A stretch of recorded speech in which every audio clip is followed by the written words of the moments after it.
오늘 에베소서 4장 22절로 24절의 말씀을 통해서 새 사람을 입으려면 이란 제목으로 함께 우리가 은혜를 나누기를 원합니다. 오늘 말씀은요, 우리가 어떻게 새롭게 될 수 있고 새롭게 된 이후에는 어떻게 살 것인가를 교훈해 주는 그런 말씀입니다. 그러니까 오늘 지금 새 사람이 되는, 새 사람을 입는 그 과정을 지금 옷을 입고 벗는 그 비유로 지금 말씀에 주고 있는 겁니다. 우리가 옛사람을 벗어버리고 지금 새 사람을 입는다는 것은 지금 하나님의 은혜로 됩니다. 그런데 새 사람으로 사는 그 삶의 것은 우리가 관리와 책임의 의무를 다하는 충성된 신앙으로 무장될 때 죄에서 자기를 지킬 수 있을 줄 믿습니다. 그러면 어떻게 새 사람을 입으라고 말씀하고 있습니까? 오늘 지금 보면 썩어져가는 구습을 쫓는 옛 사람을 벗어 버려야 한다라고 말씀해 주고 있어요. 그래서 너희는 유혹의 욕심을 따라 썩어져가는 구습을 쫓는 옛 사람을 벗어 버리라고 얘기해 주고 있습니다. 옛 사람이란 반드시 벗어 버려야 돼요. 왜냐하면 우리는 옛 사람의 모습을 가지고 구원받을 수 없기 때문에 그렇습니다. 더러운 옷을 입었어요. 거기에 새 옷을 걸쳐 있습니다. 새로워졌다고 얘기할 수 있습니까? 더러운 옷 입고 새 옷도 그 위에다 걸쳐 입으면 그냥 더러운 사람인 거예요. 그렇죠? 옛사람의 모습을 그대로 갖게 있게 되는 겁니다. 그래서 더러운 것은 벗어버려야 돼요. 그 이후에 새 옷을 입을 수가 있게 됩니다. 그래서 옛사람이라고 성경에서 말하고 있는 것은 유혹이 욕심을 따라 썩어져가는 구습을 쫓는 바로 죄를 짓는 그런 성품을 가진 것을 의미합니다. 그래서 갈라디아서 5장 19절부터 21절의 말씀을 보면 바울이 말한 옛사람은 나쁜 습관, 악한 행실들을 얘기해 주고 있어요. 그래서 지금 말씀을 보게 되면 육체의 일은 분명하니 곧 음행과 더러운 것과 호색과 우상 숭배와 주술과 원수 맺는 것과 분쟁과 시기와 분냄과 당 짓는 것과 분열함과 이단과 투기와 술 취함과 방탕함과 또한 그와 같은 것들이라. 전에 너희에게 경계한 것 같이 경계하노니 이러한 일을 하는 자들은 하나님의 나라를 유업으로 받을 수 없다라고 말씀을 지금 해주고 있어요. 지금 굉장히 많은 육의 일들에 대해서 지금 얘기해주고 있는데 이런 것을 옷 벗어버리듯이 벗어버리지 않으면 새 옷을 입을 수 없다라는 지금 얘기를 해주고 있는 겁니다. 그러면 썩어져가는 옛 구습을 벗어버리라고 하고 있는데 새 사람을 입으라고 하고 있는데 어떻게 하면 될까요? 첫 번째는 이렇게 얘기해요. 욕심을 벗어버려야 돼요. 욕심을. 그리고 썩어져가는 것을 쫓던 삶을 회개해야 된다라고 얘기해주고 있습니다. 어떻게 된다고요? 옆에 분에게 욕심을 벗어버립시다. 썩어져가는 것을 쫓는 삶을 버립시다. 그리고 회개합시다. 이거예요. 이게 지금 첫 번째 새 사람을 입으려면 해야 할 모습인 겁니다. 자, 구원의 첫 단추는 회개입니다. 진정한 회개는 자신이 본질상 죄를 지을 수밖에 없는 연약한 죄인인 존재라는 것을 깨닫고 인정하는 데서부터 시작이 됩니다. 그래서 이제 그리스도가 주인이 되셨으니까 이제 그 뜻대로 내가 살아야지라고 결단하면서 살아나감으로부터 시작됩니다. 자, 그렇다면 회개란 뭘까요? 회개는 우리의 겉모습을 새롭게 입었다고 화장했다고 회개했다고 얘기할 수 없는 거죠. 겉을 씻었다고 회개했다고 얘기하는 것이 아니라 성경은 뭐라고 얘기하냐면 우리의 속사람이 달라지는 것을 얘기해요. 다시 말하면 마음의 변화를 얘기해 줍니다. 자, 이 마음의 변화가 일어나면 어떤 현상이 나타나냐면 죄를 미워하게 돼요. 자, 옆에 사람에게 죄를 미워하게 됩니다. 그리고 하나님을 사랑하게 돼요. 어떻게 된다고요? 하나님을 사랑하게 되는 겁니다. 그래서 진정한 회개는 죄에 대한 슬픔이 아니라 뭐라고요? 마음의 변화가 있는 겁니다. 옆에 분에게 물어볼까요? 회개하셨나요? 우리는 회개하라 천국이 가까웠다 예수님의 말씀을 듣고 있고 신앙의 시작은 회개로부터 시작된다는 것 너무나 잘 알고 있습니다. 근데 많은 분들이 회개하지 않아요. 그러니까 회개란 뭐라고요? 마음의 변화를 입는 건데 그냥 단순히 내가 지금 죄인입니다. 나의 연약함이 있습니다라고 그냥 고백만 하고 끝나버리는 것을 보게 됩니다. 회개는요. 마음이 변화되는 것을 얘기해요. 그리고 이전의 것들을 돌이켜서 새로운 삶의 시작을 얘기합니다. 자, 그렇다면 왜 회개해야 할까요? 성경은 우리에게 얘기하냐면 구원을 받기 위해 예수님도 회개하라. 천국이 가까웠다. 천국이 가까웠으니까 너희가 회개하고 천국 갈 백성이 되라. 라고 말씀하는 거거든요. 그래서 회개를 통해서만 구원의 은혜의 단계로 들어갈 수 있기 때문에 우리는 회개해야 합니다. 그래서 회개를 통해서만 또 놀랍게도 하나님의 복음이 깨달아지기 시작해요. 회개하지 않은 자는 말씀을 들어도 깨달을 수가 없어요. 그래서 예수님이 백성들에게 와서 말씀을 전하면서 이렇게 얘기하잖아요. 들을 귀가 있는 자는 들을지어다. 수많은 사람이 듣고 있는데 어떤 사람은 그것을 듣고 깨닫고 어떤 사람은 듣지 못하는 거예요. 이유는 회개한 자들은 하나님의 복음이 들리기 시작하는 겁니다. 자, 왜 회개합니까? 옆에 분에게 물어보세요. 대신 회개해 주겠어요? 나 대신 누가 대신 회개해 줄 수 있어요? 예, 내 아내가 더 신앙이 좋아요. 그럼 신앙이 내 아내가 나의 그 잘못된 신앙을 위해서 회개해 줄 수 있나요? 회개는 누가 하는 거예요? 나 자신이 하는 거예요. 내가 회개하지 않으면 돌이킬 수도 없고요. 회개하지 않으면 내가 마음의 변화를 받을 수도 없어요. 누가 대신 나를 천국에 가게 해줄 수도 없고 구원받게 해줄 수도 없는 거예요. 그럼 어떻게 해야 됩니까? 내 스스로가 먼저 회개해야 되는 거예요. 회개할 때 마음의 변화가 일어나게 되고 그리고 회개에 합당한 열매를 맺는 삶을 살게 될 줄 믿습니다. 말한 대로 회개해야 이런 회개에 합당한 열매를 맺는 삶, 다시 말해서 새로운 삶을 살 수 있게 됩니다. 그럼 어떻게 해야 회개할 수 있습니까? 우리가 회개하려고 해요. 근데 이게 마음에 뭐가 이렇게 일어나야 회개를 하죠. 내가 뭐 잘못이 있다, 무슨 죄가 있다, 무슨 문제가 있다, 하나님의 뜻에 반한 불순종한 삶을 살았다. 이걸 내 스스로가 막 얘기할 수가 없어요. 말씀은 들었지만 말씀드린 대로 깨달아지지가 않거든요. 그럼 어떻게 해야 합니까? 성령의 도우심을 받아야 돼요. 회개도 영의 일이에요. 그래서 내 영이 하나님 앞에 섰을 때 나의 잘못과 나의 문제와 나의 죄가 드러나기 시작하거든요. 그래서 하나님 앞에 와서 구해야 돼요. 하나님, 회개할 마음을 주옵소서. 하나님, 말씀을 내가 깨달아서 그 말씀에 반한 삶이 내가 있다면 이 시간 뉘우치고 돌이키게 해 주옵소서. 하고 성령의 도움을 구해야 되는 거예요. 그러면 그렇지 않으면 여러분이 아시는 것처럼 기도한다고 앉아 있어도 옆에 사람 막 기도하는데 나는 기도 한마디도 안 나오는 거예요. 그럼 내가 마음이 없거든요. 마음의 변화가 일어나지 않고 있거든요.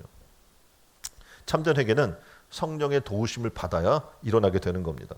성령 하나님께서 어떻게 도와주실까요? 성령 하나님께서는 우리의 마음을 아까 말씀드린 것처럼 회개할 마음을 주시는 거예요. 그리고 어떻게 해요? 부드러운 마음을 주셔요. 우리가 말씀을 들을 때 반응하지 않는 가장 큰 이유는 마음이 굳어져서 그렇거든요. 마음이 딱딱하게 굳어져 있는 거예요. 그래서 말씀을 들어도 어떻게 해요? 반응이 안 돼요. 여러분이 오랫동안 교회 나오고 듣지만 아멘 한마디가 안 나와요. 어떻게 보면 되게 쉬운 건데 못해요. 마음이 변화돼야 나오는 거거든요. 생각이 변화돼야 나오는 거거든요. 하나님 말씀에 내가 반응하게 하고자 부드러운 마음으로 내 마음이 일궈져야지만 아멘하고 그 밭에 씨가 떨어졌을 때 열매를 맺는 삶으로 나아갈 수 있는 겁니다. 그러니까 다시 말하면 성령이 우리 안에 역사하면 참된 회개할 마음을 주시고 하나님 나라에 대한 간절함을 주시고 내 영혼에 어떻게 해요? 목마름을 주시는 거예요. 그래서 어떡합니까? 하나님께서 놀랍게 성령을 주셔서 내 마음을 고쳐주시고 바꿔주시고 그리고 나를 달라지게 해주시는 줄 믿습니다. 존 웨슬리가 1741년 옥스포드 안에 있는 위선이라고 하는 설교에서 회개에 대해서 이렇게 얘기를 해요. 회개는 하나의 일이 아닙니다. 회개는 여러 가지 요소로 이루어져 있어요. 나의 죄에 대해서 슬퍼하는 거예요. 하나님의 손 안에서 그리고 어떻게 해요? 내 자신을 내려놓고 겸허해지는 거예요. 회개는 죄를 미워하는 거예요. 회개는 죄의 고백이고 간절히 하나님의 자비를 구하는 겁니다. 하나님의 사랑에 대한 확신을 갖는 게 이제 회개의 시작입니다. 그리고 죄를 멈춥니다. 회개라는 것은 죄를 멈추는 거고 그리고 순종의 삶을 목표로 정하게 되는 것이고 회개란 부정한 방법과 모은 것들에 대해서 어떻게 삭개오가 배상했듯이 배상하는 것이고 그리고 이웃의 죄를 용서하게 되는 거. 왜냐하면 내가 죄를 졌고 하나님 앞에 회개해서 용서받으니까 나도 이제 어떻게 해요? 이웃의 죄를 용서하는 겁니다. 그리고 이제 회개했다면 회개에 합당한 열매의 삶, 자비와 구제의 그 사역에 힘쓰면 됩니다. 라고 얘기하는 거예요. 지금 존 웨슬리가 회개에 대한 행위로 열거한 것만 11가지예요. 그러니까 회개란 죄를 고백하는 것 하나가 아니에요. 많은 사람들이 착각하는 게 뭐냐면 회개한다 그러면 내가 뭘 잘못해서 하나님 잘못해서 용서해 주세요. 이게 그냥 회개로 끝이라고 생각하는데 지금 회개에 연결된 게 이렇게 많은 거예요. 그렇죠? 이게 다 되었을 때 어떻게 해요? 회개에 합당한 삶이 시작되고 회개라고 얘기하는 겁니다. 회개의 과정을 통해서 어떤 일이 일어나냐면, 다시 말해서 내가 그냥 잘못했네, 뭐 했네 이렇게 입으로 읊조리는 걸로 난 변화되지 않겠죠. 그러면 회개의 이런 지금 11개의 지금 그 이야기를 했는데 그 이상이 될 텐데, 회개의 과정을 통해서 어떤 일이 일어나냐면 이전의 나에서 새로운 나로의 변화가 일어나는 거예요. 이 과정들을 통해서. 성령 하나님은 이 회개의 과정을 통해서 내 마음에 굽어져 있는 부분이 있잖아요. 그러니까 뭐 남이 뭘 얘기하면 항상 삐뚤게 생각을 하고 삐뚤게 말하고 굽어져 있는 마음이 있단 말이에요. 그리고 항상 꼬여 있어, 사람이. 그리고 어떤 부분에 있어서 굉장히 합리적이지 못하고 비합리적인 것들을 추구합니다. 그리고 공정하지 않아요. 이런 것들을 내가 회개할 때 하나님이 어떻게 바꿔주시는 거예요. 정상적으로 굽어있던 것을 곧게 만들어주시고 하나님의 쓰시기에 알맞는 모습으로 나를 고쳐주시는 줄 믿습니다. 그래서 여러분은 이 시간 우리가 어떻게 해야 돼요? 새 사람을 입으려면 온 진정한 회개의 자리에 들어가야 되는 거예요. 그러니까 교회를 막 10년, 20년 다녀도 회개 못한 사람들이 굉장히 많아요. 그냥 듣고만 있고 뭔가를 내가 회개하기 위해 삶의 단계를 밟아가지 않는 거죠. 그럼 회개가 일어납니까? 안 일어나요. 맨날 똑같아요. 예전의 모습, 옛 구습, 썩어져가는 옛 구습을 쫓는 그 삶이 그대로 있는데 어떻게 그 사람이 변화가 돼요? 새 사람이 될 수가 있어요. 새 사람은 누굽니까? 말씀드린 대로 그리스도 안에 들어와 있고, 그래서 새로운 피조물이 되는 사람이 누구예요? 크리스찬인 거예요. 이제 저는 이 신천운동교회가 이 한해는 새 사람들이 됐으면 좋겠어요. 그리스도의 백성이 됐으면 좋겠어요. 말로와 혀로만 얘기하는 존재가 아니라 진실함과 행위로 하나님을 사랑할 수 있는 존재가 되기를 주님의 이름으로 축원드립니다. 자, 성경에 보면 삭개오라고 하는 사람이 등장을 하죠. 이 사람은 욕심이 과했어요. 그래서 어떡합니까? 자기의 백성들을 아프게 했고 성경에서 얘기하는 말씀 하나도 안 지켰어요. 그리고 어떡합니까? 원망만 해. 왜 나를 미워하는 거야? 왜 나만 공격하는 거야? 하고 어떻게 상처 입고 사람들과 거리를 두고 살았어요. 그랬던 그가 예수님 만났어요. 그리고 회개하기 시작했어요. 그랬더니 어떤 일은 일어나요? 아까 그 웨슬리가 이야기했던 타인에게 지금 어떻게 보면 잘못한 것들, 그리고 방법으로 모은 것들에 대해서 배상하기 시작했죠. 그리고 이웃을 자기가 미워했는데 용서하기 시작했죠. 그리고 자비와 구주의 사역에 힘쓰기 시작하는 거예요. 정말 진정 그가 변화된 삶이 일어나게 된 거예요. 그때 예수님이 얘기해요. 너도 이제 아브라함의 자손이다. 아무도 그를 아브라함의 자손이라 인정 안 했는데 회개하는 그에게 예수님께서 아브라함의 자손이라고 이야기해 주고 있는 겁니다. 사도행전 3장 19절 말씀 볼까요? 사도행전 3장 19절 말씀 보면 이렇게 이야기해요. 그러므로 너희가 회개하고 돌이켜. 회개하고 뭐 해야 돼요? 돌이켜. 너희 죄 없이 함을 받으라.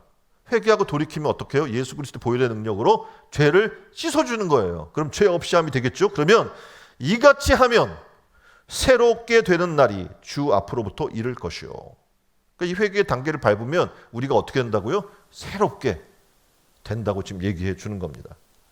우리는 하나님 앞에 나와서 회개해야 합니다. 그래야 주님 말씀처럼 새롭게 되는 날이 우리 가운데 있는 거예요.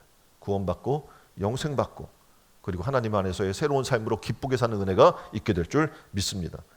그러면 하나님 앞에 나오면 놀랍게도 회개하면 어떤 죄를 지었다 할지라도 우리가 뉘우치며 그리고 회개하면 하나님은 용서하시고 은혜를 주시고 축복해 주시겠다고 약속해 주고 계신 줄 믿으시길 바랍니다. 더군다나 성령까지 선물로 주신다는 거예요. 우리 하나님 너무나 좋은 하나님이에요. 근데 우리의 문제는 뭐냐면 오늘 이 시대를 살아나가는 우리의 삶의 모습 가운데 정말 안타까운 것은 자기의 죄를 시인하고 인정하고 고백하는 사람들이 별로 없다는 거예요. 옆에 분에게 물어볼까요? 당신이 죄인이라는 것을 인정하십니까? 뭔 얘기야? 죄라고 얘기하면 막 싫어요. 그리고 어떡합니까? 고백하지 않아요. 지금 그게 가장 큰 문제예요. 교회 다니지만 자기가 죄인임을 인정하고 하나님 앞에 회개하는 사람 별로 찾아보기 힘든 거예요. 그러니 어떻게 해요? 변화될 수도 새로워질 수도 없는 거예요. 지금 많은 사람들이 더러운 옷을 입고 그대로 입은 그 위에 새 옷을 입으려고 하니 여전히 악취나고 냄새나고 옛 구습의 모습으로 새 사람이 될 수 없는 거예요. 분명히 교회 다니고 크리스찬이라고 얘기하는데 그들이 볼 때 거룩해 보이지 않는 거예요. 성결해 보이지 않는 거예요. 이제 어떻게 해야 될까요? 달라져야 되겠죠. 우리 옛사람을 벗어버려야 돼요. 그것은 회개로부터 가능해지는 겁니다. 무디가 이렇게 얘기를 해요. 비겁한 선인보다 용감한 죄인이 새 사람이 될 가능성이 더 많다. 성경에 보면 그런 비유가 나오죠. 바리새인들이 율법자들이 맨 앞에 성소 앞에 나와서 막 손 들고 하나님 저는 이렇습니다 이렇습니다 얘기하는 사람이 있었어요. 근데 성전 뒤에 저 구석에 무릎 꿇고 한 죄인 세리가 무릎 꿇고 기도하는 거예요. 하나님 전 죄인입니다. 전 남의 것을 토색하였고 하나님 저는 수많은 죄를 저질렀습니다. 저를 긍휼히 여겨 주옵소서. 하나님이 누굴 더 사랑하겠냐고 얘기하는 거예요. 우리는 하나님 앞에 회개하여서 새 사람이 될 가능성이 있는 사람은 누구냐면 바로 회개할 수 있는 사람이에요. 자기의 죄를 인정하는 사람이란 말입니다. 지금까지 회개할 때 놀라운 은혜가 생기는데 지금까지 체험하지 못했던 하나님의 놀라운 은혜를 체험하게 되고 그리고 새로운 피조물로서의 변화를 이제 경험하게 되는 삶이 시작되게 될 줄 믿습니다. 더 놀라운 것은 회개한 사람은요 자기만 깨닫는 자리에 머무르지 않아요. 가서 어떻게 해요? 다른 사람을 회개시킨 자리로 가는 거예요. 성경의 놀라운 원리들은 다 그렇게 얘기하는 거예요. 우리가 무슨 일을 해야 할까? 회개하는 일을 해야 하는데 우리 스스로가 회개하지 않고 다른 사람에게 가서 전도한다는 건 뭐 하는 거예요? 그 영혼을 회개시키는 거잖아요. 근데 그 영혼을 회개시키지 않는데 내가 어떻게 그것이 회개하지 않았는데 어떻게 회개시키는 삶을 살 수 있겠어요? 전도 안 되는 이유는 가장 근본적으로 내가 회개에 합당한 삶을 살지 않고 있기 때문에 그렇습니다. 회개한 사람은 자기가 깨닫게 돼요. 그리고 어떻게 해요? 주변의 사람들에게 알려서 전도의 결실을 맺게 되는 줄 믿습니다. 우리의 삶 가운데 혹시라도 하나님께서 원하지 않는 삶이 있습니까? 이 시간 기도하다 보면 보일 거예요. 하나님 말씀해 줄 거예요. 그러면 그것을 하나님 앞에 진지하게 고백하기 시작해야 하는 겁니다. 주님, 제가 하나님 뜻대로 살지 못하는 것 같아요. 주님, 제가 하나님 말씀대로 살지 못해서 내 삶이 하나님 기쁘게 하지 못하고 죄악과 탐욕에 이끌리는 삶을 내가 살아가고 있어요. 하나님, 나의 삶을 변화시켜 주세요. 나를 깨끗게 하여 주세요. 나의 이 옛 구습을 쫓는 썩어져가는 옛 구습을 쫓는 내 모습을 이 시간 벗기를 원합니다. 성령의 은혜를 내어 주셔서 하나님 나를 거룩하게 하여 주옵소서. 기도해야 돼. 하나님 앞에 와서 그냥 멍하게 앉아 있는 게 아니라 나의 죄의 문제를 가지고 하나님 앞에 고백해야 돼. 이 시간에 나온 이유가 뭡니까? 하나님 앞에 나의 죄를 내놓기 위해서요. 그리고 하나님의 말씀의 검으로 나를 해부하고 내 모든 죄악이 잘려나가고 성령의 능력으로 불태워지고 그리고 예수 그리스도의 보혈의 능력으로 씻겨지는 그 은혜가 이 시간 여러분 가운데 일어나기를 주님의 이름으로 축원드립니다. 삭개오, 모든 사람이 손가락질하던 그 삭개오 죄인도 예수님 만나고 회개하고 그 합당한 삶으로 나아갔을 때 어떤 일이 일어나는 거예요? 새 사람이 됐어요. 주변의 모든 사람이 어떻게 저 삭개오가 변했어? 새 사람이 된 거예요. 여러분도 이 시간 회개함으로 시작해서 옛사람을 벗어버리고 새로워지는 사람들이 되기를 주님의 이름으로 축원드립니다. 자, 두 번째 어떻게 해야 돼요? 심령으로 새롭게 돼야 될 줄 믿습니다. 로마서 12장 2절 말씀 보겠습니다. 너희는 이 세대를 본받지 말고 오직 마음을 새롭게 함으로 변화를 받아 하나님의 선하시고 기뻐하시는 뜻이 무엇인지 분별하도록 하라. 아멘. 그러니까 새 사람이 된다는 건요 쉽지 않아요. 지금 여기서 얘기하는 것처럼 이 세대를 사람들이 따라가요. 세상의 삶의 방식을 따라가고 먹고 놀고 어떤 그런 향락의 삶을 추구하거나 세상적인 기준에서의 성공의 삶을 쫓아 살아나가는 거예요. 그런데 성경은 분명 우리에게 명시하고 있는 게 뭐냐면 이 세대를 본받지 말아라. 그들이 성공한다는 방법을 따라가지 말아라. 그들이 무엇을 먹을까, 무엇을 입을까, 무엇을 마실까 고민하며 염려하며 살아나간 이방 사람의 방법들을 따라가지 마라. 너희는 나의 자녀다. 먼저 그의 나라와 그의 의를 구하라. 그 다음 이 모든 것, 너희가 걱정하고 염려하고 했던 모든 것들에 대해서는 이미 내가 알고 있기 때문에 책임져 주겠다. 말씀해 주시는 거예요. 자, 그러면 어떻게 합니까? 새 사람이 된다는 것은 새롭게 되겠습니다. 이렇게 말한다고 되지 않습니다. 말씀드린 대로 마음의 변화가 일어나야 된다고 했죠. 그 회개란 뭐라고요? 마음의 변화가 일어나는 거라고 했어요. 그러니까 마음이 당연히 새로워지면 행실도 바뀌게 되어 있는 겁니다. 마음이 새로워지면 질적으로 새로운 생활이 만들어지기 시작해요. 지금 교회 다닌다고 얼마나 많은 사람이 새로운 삶을 살겠어요. 옆에 분에게 물어볼까요? 새로운 삶을 살고 계십니까? 알고는 있어요. 근데 다들 이렇게 얘기해요. 말이 쉽지. 그렇죠. 말이 쉽지 행동으로는 안 된다는 얘기예요. 자, 그러면 어떻게 해야 돼요? 마음부터 고쳐줘야 되는데 이 마음이 새로워지게 되면 우리는 질적, 영적으로 새로운 삶이 시작될 뿐만 아니라 날마다 올바른 삶의 실천이 일어나게 될 줄 믿습니다. 그래서 에스겔 36장 26절로 27절의 말씀이 이렇게 이야기해요. 26절 새 영을 너희 속에 두고 새 마음을 너희에게 주되 너희 육신에서 굳은 마음을 제거하고 부드러운 마음을 줄 것이며 또 내 영을 너희 속에 두어 너희로 내 율례를 행하게 하리니 너희가 내 규례를 지켜 행할지니라. 아멘. 과거의 옛 구습의 사람의 모습은 어떤 일이 일어나냐면 마음이 굳어 있대요. 반응하지 않는데요. 쉽게 말해서 굳은 살이라는 게 특징이 있죠. 굳은 살의 특징은 뭐예요? 감각이 있어요, 없어요?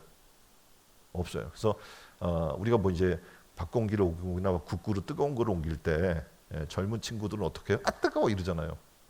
왜요? 예? 살이 연해요? 살이 부드러워요. 근데 이제 나이 들고 이러시면 굳은 살이 손에 많이 박혀서 아유 뭐가 뜨겁다고 그래 그러고 들어요. 그게 좋은 게 아니에요. 뭐 했다는 거예요? 굳어서 감각이 없다는 얘기입니다. 근데 우리가 세상 속에 살다 보면 내 마음이 굳어서 감각이 없어요. 웬만한 사람 상처받는 걸 보고도 마음이 아파하지 않아요. 그를 긍휼히 여기지도 않아요. 저 사람이 막 그냥 안타깝다 불쌍하다 이걸 보더라도 그냥 다 그런 거지 뭐 하고 어떻게 그냥 넘어가 버리는 거예요. 왜냐하면 내 마음이 굳어져 있어요. 웬만한 큰 사건 사고를 보고도 끄떡하지 않는 삶을 우리는 살아나갑니다. 왜냐하면 우리도 지금 전쟁이 휴전이잖아요. 지금 전시 가운데 우리는 지금 살고 있는 거거든요. 이 전쟁 얘기 들어도 끔찍해요.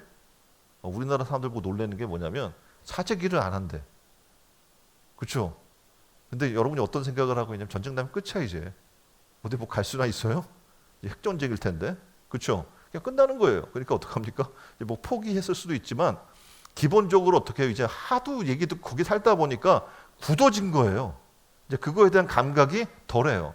근데 외국 나가보면 여러분이 아시는 것처럼 이제 교포들이나 뭐 가는 사람들은 그런 마음이 있어요.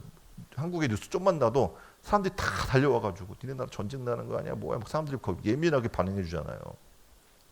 우리도 그렇습니다. 신앙의 삶을 살아나가는 데 있어서 마음이 굳어져서 하나님 말씀 받아주시지 않는 거예요. 그리고 그 어떤 영혼들을 보면서 긍휼히 여겨야 되는데 그 마음이 없어요. 강팍해져 있는 거예요.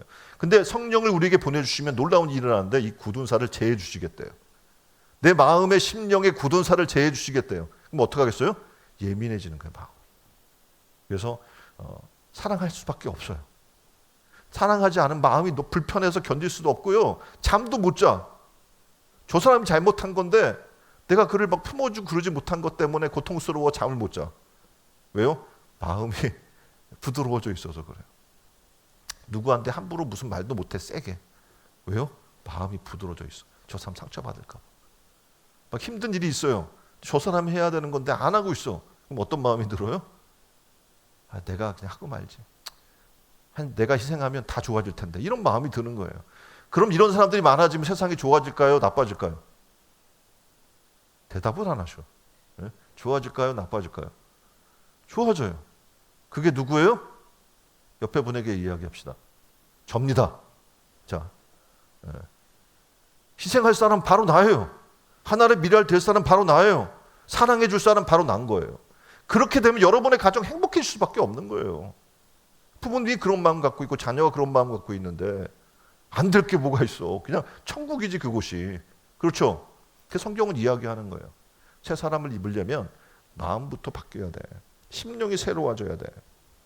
그렇게 되면 놀랍게도 하나님 말씀을 들을 마음이 생기는 거예요. 우리 여기 얘기하죠. 율례를 행하게 되게 된대요. 하나님의 말씀을 듣고 누가 지키겠어 그거를. 너무 어렵고 힘들어 라고 생각하는데 내 마음이 어떻게 해요? 굳은 살이 제해지면 하나님 말씀 듣고 반응이 팍팍 되는 거야. 말씀 아멘 하게 되고 그 말씀 따라 살아야지. 그렇게 따라 살지 않으면 회개하게 되고 어떻게 해요? 선하고 의로운 하나님 나라에 합당한 거룩한 생활이 만들어지게 되는 거예요. 그것은 오직 성령님만 가능케 하는 거예요. 그래서 이 시간 여러분이 구해야 될 건 뭡니까? 성령이여 내 심령 가운데 오셔서 내 마음을 새롭게 해주세요. 내 마음의 굳은 살을 제해 주세요. 그리고 하나님 말씀에 잘 반응할 수 있는 사람이 되게 해주세요. 기도하면 되는 거예요. 사무엘 선지자가 사무엘상 10장 6절에 보면 사울을 이스라엘 초대 왕으로 세우기 위해 기름을 부으면서 이렇게 얘기해요. 내게도 여호와의 신이 크게 임하리니 너도 그들과 함께 예언을 하고 그리고 변하여 새 사람이 되리라. 아멘. 아멘. 네. 마음의 변화를 받아야지. 좀 이제 굳은 살을 제하세요. 그래야 아멘 하면 이렇게 나온다니까요. 마음을 지금 이 사울이라는 사람이 이전에는 뭐 아무것도 할 수 없는 사람이잖아요. 등치만 크고 그냥 뭐 그런 사람이에요. 근데 기름을 부으면서 얘기하는 거예요. 하나님의 영이 너에게 임할 텐데 네가 이제 어떻게 해요? 예언도 하고 하나님 말씀 대언하는 거죠. 예언도 하고 그리고 변해서 이전 사람이 아니라 새 사람이 될 것이다. 이렇게 얘기해 주시는 거예요. 그리고 놀랍게도 그 일 이후에 사울에게 하나님의 영이 임했고 그리고 사울은 새로운 사람이 되어서 왕이 되게 된 겁니다. 이처럼 성령이 임하면 변해요. 살인자라도 변해요. 예? 우리의 삶 가운데 세상에 수많은 사람들이 보면 죄 가운데 있었잖아요. 우리도 다 죄인이었어요. 예수 그리스도를 만나고 변화되어 지금 새 사람이 되었고 그리고 새 사람을 되는 그 삶을 살려고 하고 있는 그런 과정 가운데 있는 사람들입니다. 저는 바라기는 이 시간 성령이 여러분 가운데 임해서 이런 변화가 일어나기를 주님의 이름으로 축원드립니다. 자, 세 번째는 이렇게 얘기하고 있어요. 어떻게 새 사람을 우리가 입을 수 있을까? 오늘 말씀은 말씀드린 대로 새 사람을 되는 방식을 옷을 입는 표현으로 얘기하면서 옛 더러운 옷을 벗어버리고 새로운 사람을 입으라라고 말씀하는 거잖아요. 그럼 어떻게 그렇게 할 수 있어요? 세 번째는 이렇게 얘기해. 뭘로요? 하나님의 말씀으로 가능하다라고 얘기해 주고 있는 겁니다. 디모데전서 4장 5절에 계속 우리가 지금 신앙의 삶에 있어서 우리가 거룩한 백성이 되는 과정이거든요. 그래서 성도가 된다고 얘기 들어오면 교회에 들어오면요 이제 교육도 받고 해서 성도라고 이제 불리워지는 단계가 돼요. 이제 교인이 되면 성도라는 것은 엄청난 이름이거든요. 이건 그냥 뭐 평신도 그런 개념이 아니에요. 우리는 뭐 하다못해 목사님이고 뭐고 다 성도인 거예요. 뭐냐면 그리스도 안에 들어오면 새로운 피조물이 되죠. 그래서 그들에게 뭐라고 불러주냐면 당신들은 이제 하나님 나라에 속한 거룩한 백성입니다. 거룩한 무리입니다. 라는 걸 얘기해 주는 거예요. 그래서 거룩할 성, 무리도 이렇게 써서 어떻게 해요? 당신들은 이제 거룩한 무리인 거예요. 우리는. 아시겠습니까? 거룩해져야 되잖아요. 그러면. 성도란 새 사람은 거룩한 삶을 살아야 되는 사람인데 그럼 어떻게 거룩한 삶을 사냐라고 얘기했더니 오늘 얘기해 주는 거예요. 디모데전서 4장 5절에. 하나님의 말씀과 그리고 뭐로? 기도로 거룩하여 지민이라. 자, 여기 답이 나오잖아요. 신앙의 삶을 사는데 난 여전히 교회 왔는데 안 바뀌어. 내 삶이 새로워지지 않아. 나는 도대체 뭐가 문제야? 여기에요. 말씀 그리고 기도로 거룩하여 줘야 되는데 말씀도 없고 기도의 삶도 없어요. 거룩해질 수 있어요? 없어요? 답을 하세요. 거룩해질 수 있어요? 없어요? 없어요. 그러면서 어떻게 해요? 계속 교회나 탓하고 상황만 탓하는 거예요. 절대 아닙니다. 하나님의 말씀을 내가 듣고 그리고 그 말씀에 합당한 삶을 살기 위해 하나님 앞에 부르짖고 기도하기 시작하면 어떻게 해요? 거룩하게 하나님 만들어 준다는 거예요. 자, 둘 중에 하나입니다. 그림을 보게 되면 자, 성경이 있어요. 하나님 말씀이 있어요. 말씀을 내가 가까이 해요. 그럼 어떤 일이 일어나냐면 죄에서 멀어져요. 말씀을 가까이 하면 옆에 분에게 얘기해 주세요. 말씀을 가까이 하면 죄에서 멀어집니다. 이거든지 말씀을 가까이 하지 않으면 어떻게 여전히 우리는 죄 가운데 살아나가요. 그럼 어떡합니까? 죄 때문에 뭐에서 멀어져요? 하나님 말씀에서 멀어지는 삶을 살 수밖에 없는 거예요. 지금 자석이잖아요. 그렇죠? 하나님 말씀을 가까이 하면 당연히 어떡합니까? 거룩해지는 거고 하나님 말씀을 가까이 하지 않으면 죄악된 삶으로 나가게 되는 게 우리 삶의 모습인 겁니다. 그럼 다윈을 알죠? 진화론의 대표 주자입니다. 그가 지라노를 증명하기 위해서 그림 보면 남양 군도를 탐사를 합니다. 그래서 돌아와서 발표하기를 남양 군도에 살고 있는 식인종들의 문명을 얘기한 거예요. 그러면서 그들이 우리처럼 문명인이 되려면 그렇게 변하려면 수천 년이 더 지나야 될 것입니다라고 발표를 했어요. 그러니까 그러니까 실제로 영국에서 그것을 점령해서 그들의 악습을 고치려고요. 학교를 세워줬어요. 그리고 잘못하면 어마어마한 벌로 다스렸습니다. 근데 사람들이 안 바뀌어요. 그러니까 결국 어떻게 해요? 계속 했는데도 실패한 거예요. 그래서 선교사들이 그곳에 들어갔어요. 선교사들이 들어가서 뭐 했냐면 하나님 말씀을 가르쳤어요. 그리고 예수 그리스도가 누구신지, 하나님의 은혜가 무엇인지, 당신들의 죄를 위해서 예수 그리스도가 어떤 일을 행하셨는지 가르쳐 준 거예요.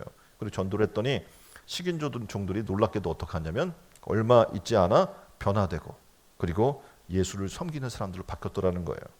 그러니까 아무리 교육하고 강한 법으로 압박해도 사람 바뀌지 않는데 하나님 말씀이 들어가니까 어떻게 해요? 변화되는 역사가 일어나게 되는 거예요. 우리는 세상에 좋은 씨를 뿌려야 돼요. 악법으로 막 강한 법으로 누른다고 되는 것이 아니고 하나님의 말씀으로, 하나님의 사랑으로, 하나님의 선함으로 전할 때 어떡합니까? 세상은 바뀌고 변화될 줄 믿습니다. 얘기하잖아요. 좋은 씨를 뿌리면 좋은 열매가 나오고 나쁜 씨를 뿌리면 나쁜 열매가 나오게 되는 겁니다. 하나님의 말씀으로, 하나님의 사람으로, 새로운 사람으로 변화될 줄 믿습니다.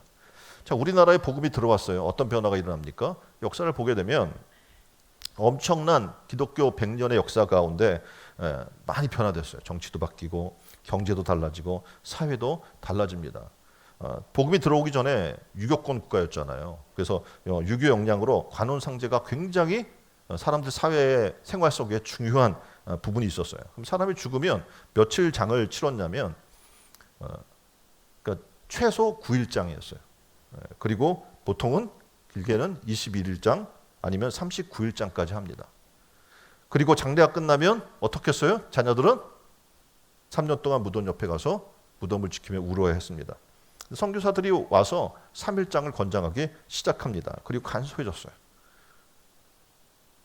여러분 지금 이렇게 지금 장례도 옛날엔 다 집안에서 보셨잖아요.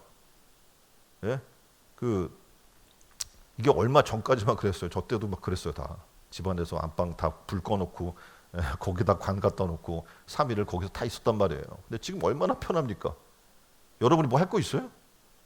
예, 병원에서 다 해준단 말이에요. 이런 간소화되고 편한 그 문화가 들어오기 시작했어요. 선교사들이 복음이 들어오니까 남녀 평등이 이 나라에 들어오게 된 거예요. 예전에는 어떻게 그랬어요? 감히 여자가 막 이랬잖아요. 또 어떻게 해요? 남자가 부엌에 들어가! 막 이런 딱 구분을 해놨잖아요. 근데 지금 그런 게 있어요? 없어요? 있는 분들이 있나? 조용히 하는 거 보니까. 복음이 아직 안 들어가서 그래, 거기에. 복음이 들어가면 어떻게 해요? 편하대요. 남녀가 구분이 없는 거예요. 평등한 그런 사회가 만들어지기 시작했어요. 또 예전에는 어떻게 문명률이 굉장히 높았잖아요. 복음 들어오기 전에는. 근데 복음이 들어가기 위해서 선교사들이 한 게 뭐냐면 글을 가르쳐야 됐어요. 왜냐하면 성경을 가르쳐야 되니까 글을 모르면 가르치기가 쉽지 않았거든요. 그래서 그들의 언어로 성경을 번역해줬어요. 만들어줘서 그것이 만들어지고 어떡합니까? 한글 학교, 요즘 우리나라 같은 게 한글 학교를 선교사들이 시작을 해요. 왜냐하면 한글을 알아야 어떻게 해요? 성경을 알 수가 있으니까. 그래서 문명률이 높아져요. 학교를 세우고 또 들어왔더니 대다수의 나라들이 어떻게 하냐면 이 생활이 굉장히 불결한 거예요. 그러니까 어떻게 병이 많아. 와서 그들의 삶을 또 고민하고 걱정하니까 어떡합니까? 병원을 세워줘요. 선교사들이 시작하는 거예요. 그래서 복음이 들어와요. 그러면 어떡합니까? 다 개혁이 일어나요. 복음이 들어가면 어떻게 현대화되고 성장하게 됩니다. 하나님 복음을 통해서 놀랍게도 우리의 삶의 마음과 생각도 바꿔주시는 은혜가 일어난 거예요. 뭐 이 나라의 한강얘기죠? 이거 뭐 우리가 한 겁니까? 하나님의 복음이 들어와서 우리 마음과 생각을 바꿔주시니까 이렇게 일어난 거예요. 알잖아요, 이전에. 뭐 일부 다처제 같은 그런 삶을 살았잖아요, 이 나라가. 근데 복음이 들어와서 어떻게 해요? 한 남자, 한 여자, 그리스도 안에서 라고 하는 부분들이 세워져 나간 거예요. 그러니까 세상을 선하고 아름답고 좋게 바꾸는 건 뭡니까? 하나님 말씀인 거예요. 복음인 거예요. 그런데 오늘 놀랍게도 하나님의 은혜를 너무나 많이 받고 편해지니까 이 사회가 예수님을 몰라요. 하나님 말씀에 집중하지 않아요. 교회 와도 이것저것 분주만 하지 말씀 들으려고 하진 않아요. 그러니까 어떡합니까? 하나님 말씀이나 하나님의 뜻이나 하나님의 나라나 관심이 없어요. 그럼 우리에게 뭐가 관심이 있는 거예요? 무엇을 먹을까 입을까 마실까? 세상 걱정, 세상 염려가 다시 옛 모습으로 돌아가는 거예요. 하나님 우리에게 원하는 거예요. 새 사람을 입어야 돼요. 썩어져가는 옛 구습을 쫓는 삶을 벗어버려야 해 라고 지금 우리에게 말씀하는 거예요. 이제 이 시간에 우리의 삶을 돌아봤으면 좋겠어요. 내가 여전히 나의 삶에 어떻게 하면 잘 살 수 있을까? 어떻게 하면 잘 먹을 수 있을까? 어떻게 하면 잘 입을 수 있을까? 고민하는 내 삶의 모습들이 이제 하나님께 다 집중할 수 있는 모습으로 바뀌기를 원합니다. 그리스도 안의 말씀에 집중되고 하나님의 뜻에 집중되고, 그럼 하나님의 뜻은 내 생각보다 더 선해요. 왜냐하면 나를 지으신 분이거든요. 나를 만드신 분이거든요. 그 창조자인 그분께서는 피조물인 나에 대해 너무나 잘 알고 있고 내게 가장 선하고 좋은 것들을 계획해 놓고 계신 거예요. 그럼 어떡합니까? 그것을 믿어야 돼요. 우리는 믿고 어떡합니까? 하나님께 맡기면, 그래서 말씀을 듣고 말씀 안에 서게 되면 놀라운 변화가 일어나게 될 줄 믿습니다. 자, 교회 왔어요. 왔다가 사람들이 그냥 갑니다. 뭐가 중요한지 모르는 거죠. 예수 그리스도께 집중해야 되고 말씀에 집중해야 되는 거예요. 우리의 삶의 핵심 바로 거기에 있기 때문에 그렇습니다. 오면 아까도 얘기한 것처럼 말씀과 기도로 거룩해지기 위해 힘써야 되는 거예요. 기도해야죠, 당연히.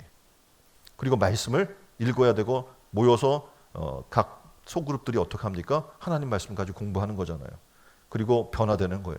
그리고 가서 하나님의 놀라운 진리를 구원받지 못한 자들에게 긍휼의 마음으로 가서 전하고 사랑해 주는 겁니다.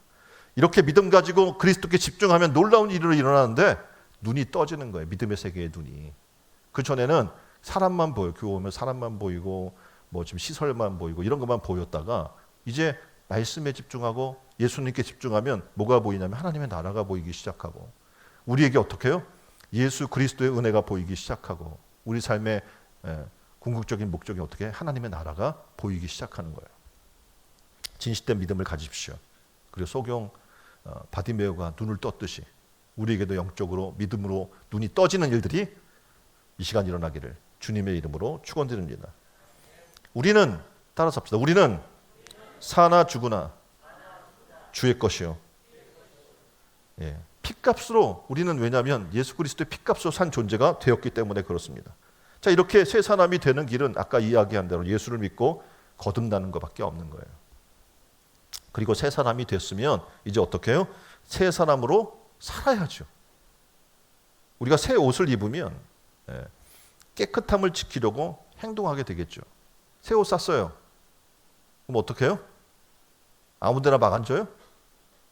안 앉아요. 막 솟은 거 깔고 앉거나 앉으려고도 하고 하지 않아요. 왜냐하면 구겨질까 봐. 그렇죠? 새 옷이니까. A급으로 구분해 놓고 어떻게 해요? 딱 좋은 데만 가지 또 막 입지도 않아요. 그렇죠? 새 신발을 샀어요. 그럼 어떻게 해요? 앞에 막 물이 있거나 진흙 있으면 어떻게 하겠어요? 안 밟으려고 노력하겠어요? 안 하겠어요? 네, 하죠. 근데 이미 들어오진 신발이야. 그럼 물도 받고 진흙도 밟고 이미 어떻게 해요? 더러워졌어. 이렇게 생각을 하고 살아나가는 거예요. 여기서 벗어나야 돼. 왜냐하면 우리는 이미 더러워진 삶이거든요. 그냥 놔두면 계속 그냥 더러운 데를 그냥 헤집고 다니며 살게 되는 거예요.